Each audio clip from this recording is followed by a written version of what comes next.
kita akan membahas soal isu-isu yang ada dalam blockchain itu ya, terkait dengan security. Yang pertama adalah blockchain trilemma.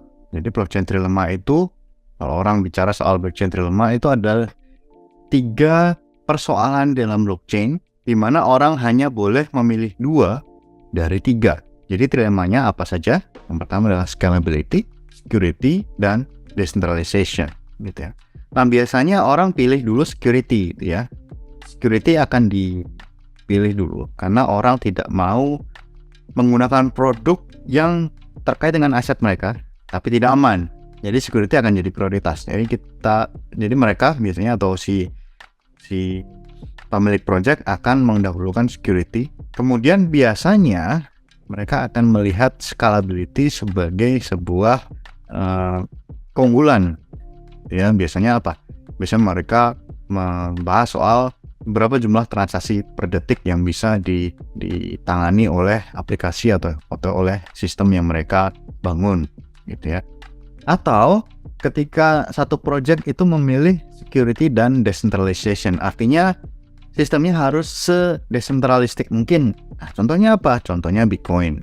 Akan tetapi sistem-sistem yang memilih security dan decentralization itu tidak scalable. Kita lihat bahwa Bitcoin itu ya 7 transaksi per detik lah. Nah, bandingkan dengan sistem-sistem yang performanya tinggi.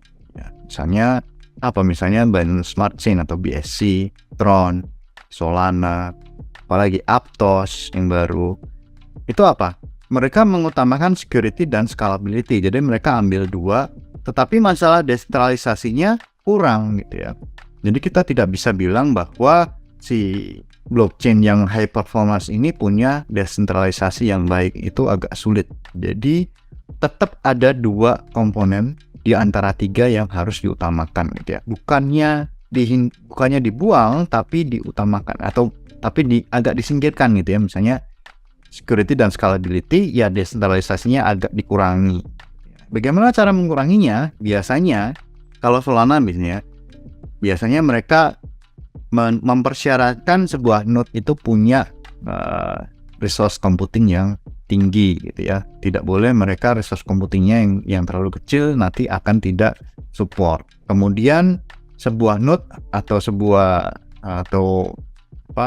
node yang berpartisipasi di dalam staking itu harus punya minimal sekian koin, misalnya sekian juta koin gitu ya, yang total nilainya sekian juta dolar. Itu akan menyortir mereka-mereka yang memang tidak punya dana untuk berpartisipasi seperti itu. Jadi desentralisasinya akan berkurang gitu. Jadi ketika ada sebuah produk berbasis blockchain yang mengklaim mereka memecahkan masalah blockchain trilemma, itu harus dilihat lagi lebih mendalam apakah iya betul. Karena blockchain trilemma ini sampai sekarang ini masih relevan gitu ya.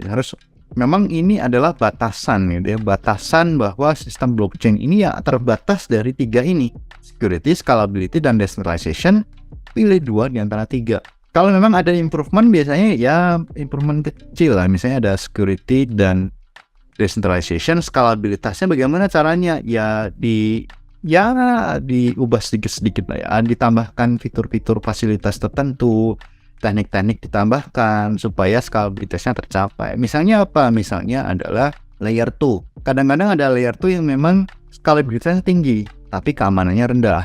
Nah, itu ya layer 2.